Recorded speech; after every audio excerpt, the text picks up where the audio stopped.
Welcome back, everybody. I'm your host, Kelly Sparks, aka Redbeard. It's coming in nice. I got today with me Holly. She works for a what? Promotional company. I'm a brand ambassador for a variety of brands. So she's one of the girls that you see inside the stores that do tastings, wine tastings, whiskey tastings, liquor, whatever in general. Except I do it independently now, and I've done it for 7 years. So she knows her way around some booze. Today, I have her. She's obviously the first time on with me, and I decided to go ahead and blow out her taste buds with a little book. If you know what it is, you know how potent it is. I'm gonna go ahead and read over, just gloss over this Distiller app hashtag. I'd love for you to sponsor me. The expert review. It's got a score of 89, which I was hoping it'd be a little bit higher. I mean, I think Kathleen's batch was 95. It was pretty tasty. Pretty good rating. It's pretty tasty. So it's got a flavor profile of sweet and rich. The description is Little Book, The Easy. It's the first whiskey created by Freddie Noe, 8th generation whiskey maker and grandson of Booker Noe. Booker Noe nicknamed Freddie Little Book, hence the name of the whiskey. Imagine that. Isn't that cute? This will be an annual release with a different blend each year, and like Booker's bourbon, will be uncut and unfiltered. The whiskey is not a bourbon, but a blended American whiskey comprised of all straight whiskey. The components: 13-year-old corn whiskey aged in used barrels, 4-year-old bourbon, and rye and malt whiskey, each aged about 6 years. All but the corn whiskey were aged in new charred barrels. No neutral spirit, no color, nor flavoring is added, all of which are allowed in this category. Expected to hit shelves last October. So, the tasting notes.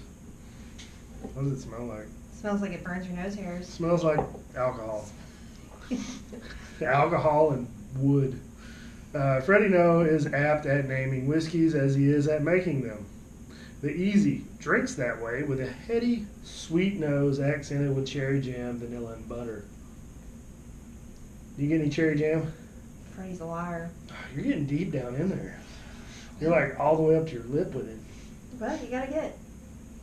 I mean, it's not it. It's like blowing out your sinuses. You're supposed to get it all the way back to the back of your nose. It gets there. It gets so there. You get in between your. Well, I don't have this sinus infection anymore. So yeah, it definitely smells like it's gonna be a winter. do you get the cherry jam, vanilla, and butter? Not a drop. Not a drop of it. Yeah, this is not very buttery. I can't get over the burn. It's too singeing hair. Yeah. That's what it's doing. So mouthful is sweet as a caramel chew, with hints of dark fruit and smoke. Luxuriously long finish with sweet fading into leather, oak, pepper, and baking spices.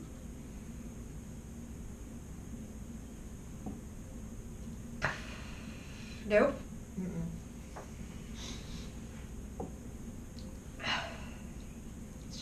It's just liquid fire. That's what it is. It's like, I taste the caramel and nothing else. yeah, the proof It's just caramel and fire. the proof is too high to get the tasting notes. That They just I guarantee you they took it down because most people like the guy Richard Patterson from the Dalmore in Scotland, he waters his down to like 30%. Yeah. Whenever he's trying to figure out tasting notes. So you can actually taste Yeah, it. we're over double what he's trying to figure his stuff out. Yeah, it's just. It's hot. Yeah.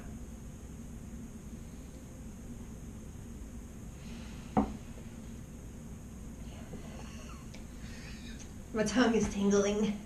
You want to take it down a little bit? Yeah. I'll let you do that.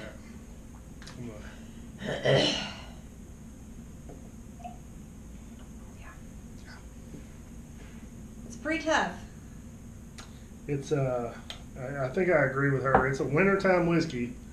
Should be released only in the fall. Probably not be drank in August in Texas. No. Maybe with like a handful of ice. Still hot. Yeah, it's not as bad. It definitely took it down enough to where you can taste a little bit of everything else. I'm still not picking up cherry jam. Cherry jam, vanilla and butter. Uh-uh. No butter. No butter. No butter for you. Mm-mm. I wish there was some butter. It might cool me off a little bit. I got some butter in the fridge.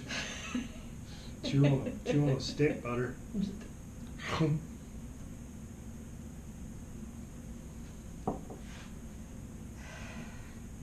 On the finish, I'm definitely getting those baking spices and the leather. Yeah. I'm kind of wondering where they got their the malted whiskey and the corn whiskey from, because I know some other Jim Beam products like the Basil Hayden's, they've sourced whiskeys from Canada, from like MGP, which is just a massive grain distilling company in Iowa. Shit, I don't know. A state that starts with I.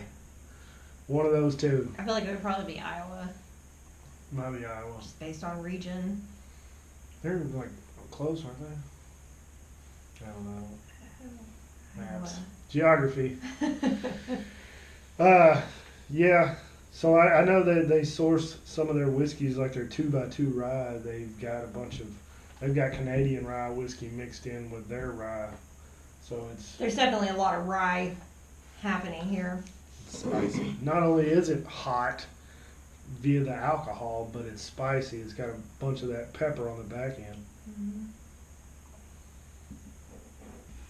Just instantly burns the back of my throat, almost immediately.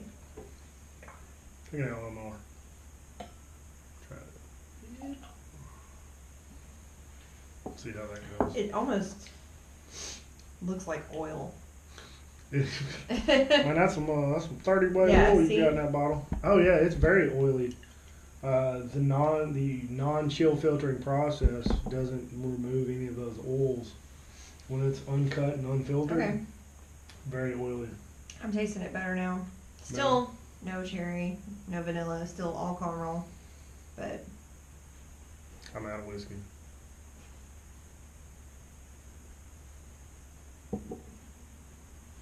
tastes a lot better. It's still spicy on the back end though. It is. I don't That's think gotta- you're ever going to get rid of that. That's got to be the rye. That's what I'm saying. that rye spice. It's all rye. You're never going to get rid of that spice, no matter how much water you put in there. Mm-mm. Still gonna be spicy, but it's the first of a generation. So you can go ahead and finish that. Yeah, you go right ahead. It's pretty tough. That's putting it nicely. Yeah, it's not a child's drink. That's for damn sure. And I mean, and you said this was $80 a bottle. Ish, yeah. For $80 a bottle, I personally don't feel like I would buy it. Yeah. Because if I spend $80 on a bottle, I want to be able to drink it like it is. There's other barrel proof whiskeys out there that are less expensive that are like the Elijah Craig barrel proof. That is some damn good whiskey, and it is hot. And I understand we're all different. We're all different, and if we were all the same, it'd be pretty boring, and I'd be out of a job. Mm-hmm. But yeah, I guess leave that one for the guys. Well, hey, there's ladies out there. The I'm sure whiskey that would love it. connoisseurs. That's They're just like, too tough you got for a me. little book? Let me blow out my taste buds. Yeah, just burn them off. Let me burn up my throat. Well, I think you've got a pretty good opinion of the little book this evening. If you can find one, I would suggest picking it up just to have it. You never know; it might turn into a $10,000 bottle one It day. is a limited release. I mean, it's the first of the series, so 50 years from now, it could be a $10,000 bottle. You never know. And it's got one of these rubber or plastic corks in it, so you ain't got to worry about the bottle oxygenating with a natural cork. Yeah. So, I'd like to say thanks to my co-host today, Holly. Sorry for blowing out your taste buds. It's okay, just bring me back for the good stuff. It's good stuff. Bring me back for the Irish whiskey. We'll get you back on some Irish whiskeys. I think that's all we got for tonight. I want to say thanks to everybody for watching. Share with your friends.